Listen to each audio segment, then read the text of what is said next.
2024 সালের জানুয়ারি থেকে অক্টোবর পর্যন্ত ইউরোপীয় ইউনিয়নের বাজারে বাংলাদেশের পোশাক রপ্তানি কমেছে 2.06%। বিজিএমইর তথ্য অনুযায়ী এই সময়ে বাংলাদেশের আয় দাঁড়িয়েছে $14.60 বিলিয়ন, যা গত বছরের একই সময়ে ছিল $14.90 বিলিয়ন। শুধু বাংলাদেশ নয়, অন্যান্য শীর্ষ পোশাক রপ্তানিকারক দেশগুলো নেতিবাচক প্রবৃদ্ধির মুখোমুখি হয়েছে। ইউরোপীয় ইউনিয়নের মোট পোশাক আমদানি 2.02% কমেছে। 2024 সালের প্রথম 10 মাসে আমদানির পরিমাণ ছিল $68.39 বিলিয়ন, যা আগের বছর ছিল $69.80 বিলিয়ন। বাংলাদেশের ঘনিষ্ঠ প্রতিদ্বন্দ্বীরা এই সময়ে তুলনামূলকভাবে ভালো করেছে। ভিয়েতনামের রপ্তানি আয় বেড়েছে 0.21%, কম্বোডিয়ায় 15.96% এবং পাকিস্তানের 8.69%।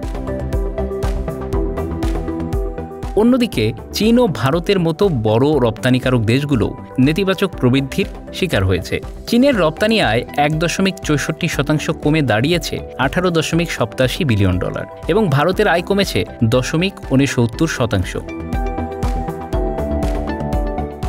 বাংলাদেশে তৈরি পোশাক রপ্তানিকারক সমিতি বিজিএমই বলছে, ইউরোপীয় বাজারে বাংলাদেশি পণ্যের চাহিদা কমে যাওয়ার কারণ বহুমুখী। মুদ্রাস্ফীতি, ক্রেতাদের ব্যয় হ্রাস এবং প্রতিযোগী দেশগুলোর উদ্ভাবনী উদ্যোগ আমাদের জন্য চ্যালেঞ্জ তৈরি করেছে। তবে আমাদের টেকসই উৎপাদন প্রক্রিয়া এবং দক্ষ মানব সম্পদ এখনও বড় শক্তি।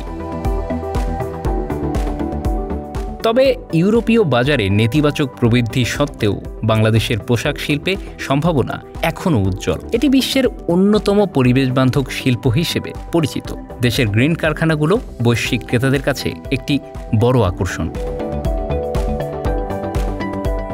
বিশেষজ্ঞরা মনে করেন, ইউরোপীয় বাজারে প্রতিযোগিতায় এগিয়ে থাকতে বাংলাদেশকে ডিজাইন ও প্রযুক্তিগত উদ্ভাবনের উপর বেশি জোর দিতে হবে।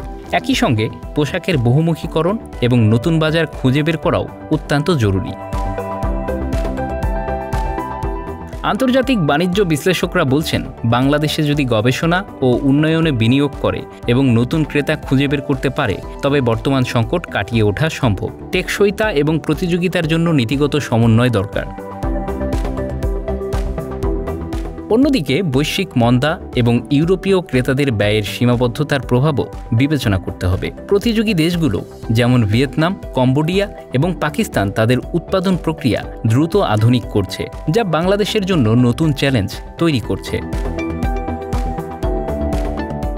বাংলাদেশের জন্য সম্ভাবনা এখনও অবারিত। সরকার, উদ্যোক্তা এবং আন্তর্জাতিক অংশীদারদের সম্মিলিত প্রচেষ্টায় এই চ্যালেঞ্জগুলো মোকাবিলা করা সম্ভব। ভবিষ্যৎ নির্ভর করছে কিভাবে বাংলাদেশ নতুন কৌশল গ্রহণ করে এবং বৈশ্বিক বাজারে নিজের অবস্থান শক্তিশালী করে। Bangla affairs news desk.